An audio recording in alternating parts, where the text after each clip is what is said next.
Hey, Winterfest students, this week, Lauren Shrader from California, she's a youth minister, is going to talk to us about, give us 2 tips at the end that'll be very helpful. She talks about being in junior high school, and I knew Lauren when she was in junior high school way back in the day. So listen up as she talks about trust, truth, and doubts.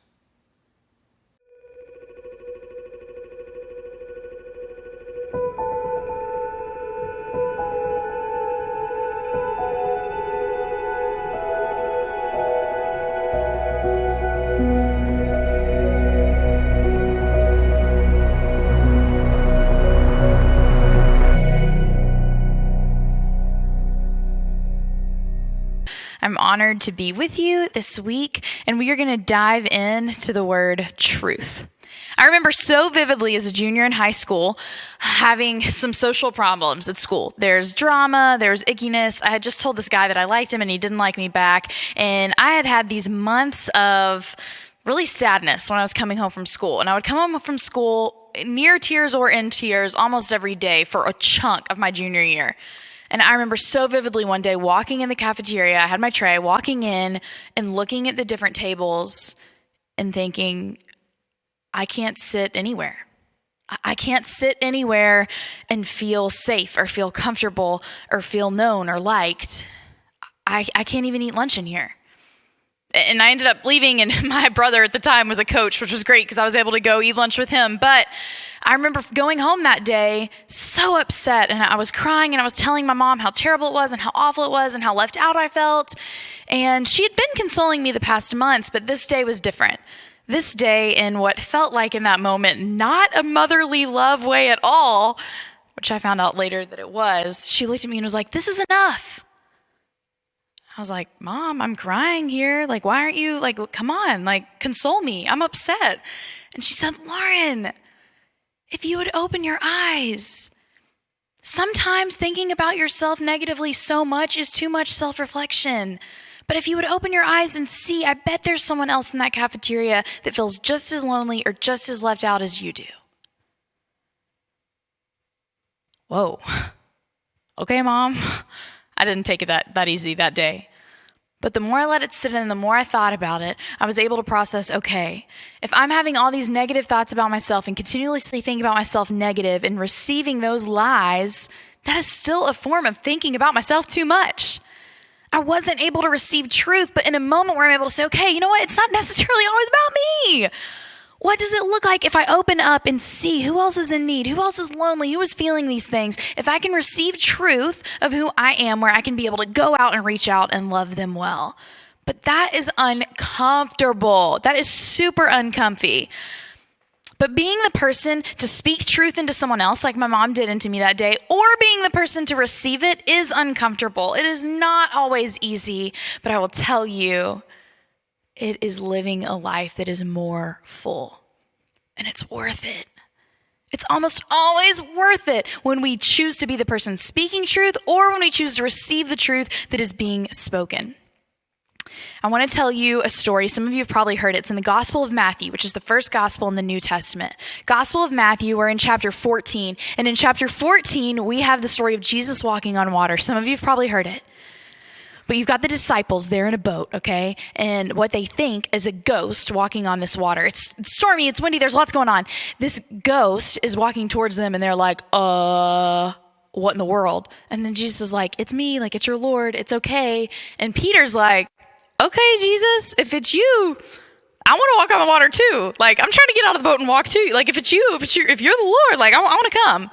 Peter gets up out of the boat, and he starts walking towards Jesus on water. It sounds crazy to us because if you're like me, you've never walked on water before. He starts walking on the water to Jesus.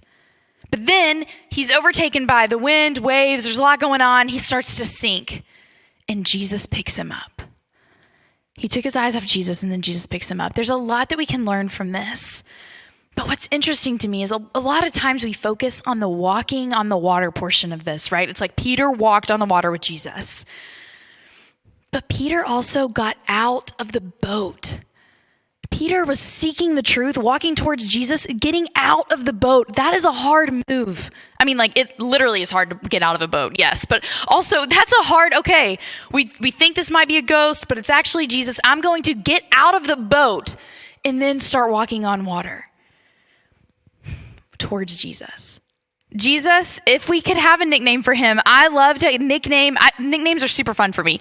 I love it when someone calls me a nickname. I have some people in my life that call me LK, which is some of my initials, Lauren King Shrader. They call me LK, and I feel like known by them because we feel close enough for them to give me a nickname. I don't know if you feel this way. Maybe you have people in your life that you have a nickname for them, and it's because you're kind of close with them in that way. If Jesus had a nickname, I'd call him Truth, like capital T. All right, truth's here.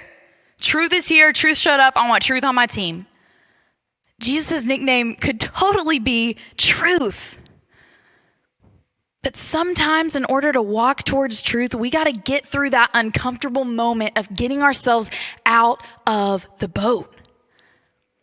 A phrase that has stuck with me for years now has been discomfort produces movement. I want you to envision with me, if you're sitting down on a chair or on a couch or maybe wherever you're sitting right now, and you're sitting and you're uncomfortable. You're uncomfortable. Like how you're sitting is uncomfortable to you. Your knee starts hurting or your back, something starts hurting and you want to move, right? Like when you're uncomfortable, you kind of have three choices. You can move to a more comfortable position, or you can sit there in super uncomfort and feel weird about it, or you can move to a less comfortable position, right? So it's like you can move forward or you can make it worse, or you can just like sit in the awkwardness of I maybe look like I have to pee a little bit because I'm so uncomfortable sitting in this chair. So when we are uncomfortable in situations in life, I believe we have got two options. We can either move forward in our faith or we can move backwards out of fear. And moving forward in our faith when things are uncomfortable is pursuing that truth that is Jesus Christ. Pursuing the truth. And sometimes that is a little bit sticky and feels like trying to get yourself over a big boat. But then we can walk looking at him with our eyes fixed on him, walking with him towards him. Now that doesn't mean that we're not going to have moments where we don't sink, right? There's going to be those moments where we're like, oh, this is awkward. But I'm telling you, when we're pursuing truth, he's right there to pick us up and get us back on track, get us back on top of that water. Some of the truths in our lives that we've got to understand to be able to love others well, to be able to walk towards Jesus, sometimes we got to fight those lies about ourselves. I don't know if you're anything like me, but I struggle with that sometimes. But we've got to fight the lies saying that we're not worthy enough to even be walking towards Jesus, right? Like we got to get rid of that. I had some of that too much negative self-pity, self-talk going on when I was in high school, where I was unable to love other people well because I was almost too comfortable sitting in my uncomfort of the lies that were coming into my head, not receiving truth. Sometimes we got to fight for the truth. Sometimes that means taking up and writing some truths on your mirror. Maybe that looks like saying no, like out loud, no, Satan, not listening to that. For you to believe that you're created in the image of the Most High God.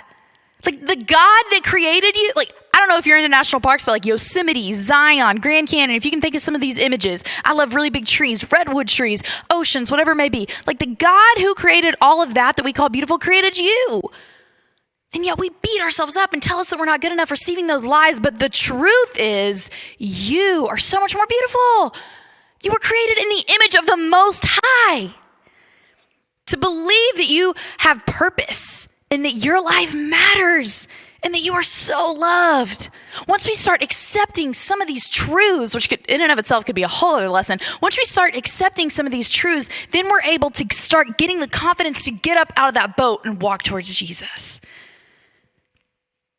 Maybe it's fighting other lies from the enemy, like thinking you're too good, like you got it way better than everybody else, and you're living the best life, and everybody else should be living like you. Maybe it's cutting out those lies. I don't know where you're at on the spectrum of trying to cut out lies from the enemy, but I'm telling you to walk in the way and the truth, and the life is worth it. So Winterfest, I want to leave you just with these two things to think on this week. They are discomfort produces movement, so move forward. And also, to walk towards the truth that is Jesus Christ. Always be seeking the truth. Even when you have doubts, trust God. He is so faithful. Thank you, and I hope you have a blessed week.